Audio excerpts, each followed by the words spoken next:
Hi guys, welcome back. So last time we compared the electron donating groups versus the electron withdrawing groups, right?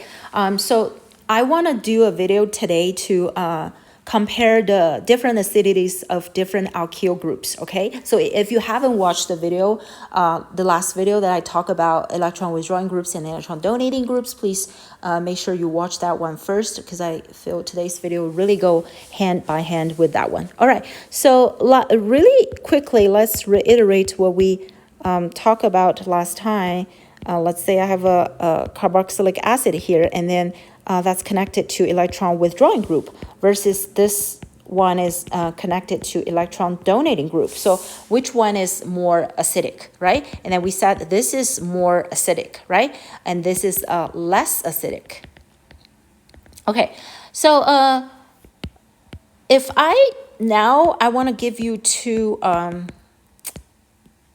alkyl groups that's connected to the same compound, okay? So now I want you to tell me which one is more acidic, right? So you might say, okay, if one of them is in the electron withdrawing group, then I can quickly tell which one is more acidic, right? But both of them are electron donating groups, right? Now, how do I know? Okay, so I don't know if you guys remember how fatty acids can produce ATP way more efficient than the carbohydrates do, okay?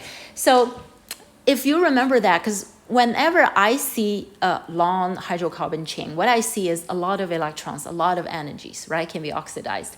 Okay, so which means this longer chain can really like donate more electron density, right? There are more stuff, more electrons, more hydrogens, right? That's sharing electron with this long carbon chain, right? Okay, so let's draw the conjugate base of this one. So it'll be O negative. Is that the same amount of carbon? Maybe one more. Okay. So the idea is one is longer, one is shorter. Okay, so now if this part is donating more electron density than that part, so do you think which conjugate base is more stable? I would say this one is more stable, right? Why?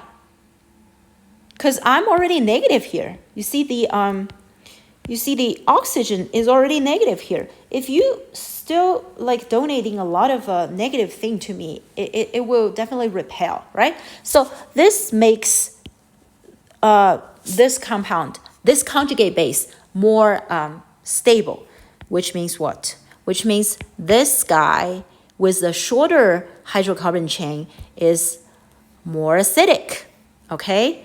So this section on the left win the race of acidity, okay? So in other words, let me just summarize. So with the alkyl group, you have different length of the hydrocarbon chain. If it's asking for the most acidic one, then you pick the one with the least donating effect, right? The shortest chain, okay?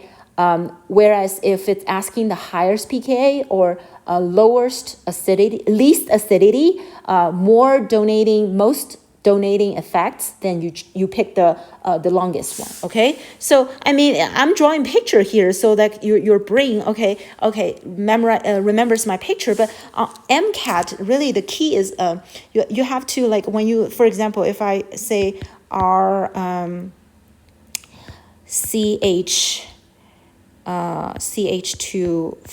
5COOH versus R CH to 11 COOH, okay? So I mean, this is indicating the exact same thing, okay? So I drew the picture here, but if you see this chemical formula, please also click, okay? All right, I hope that's as fun for you as for me. All right, I hope that's helpful.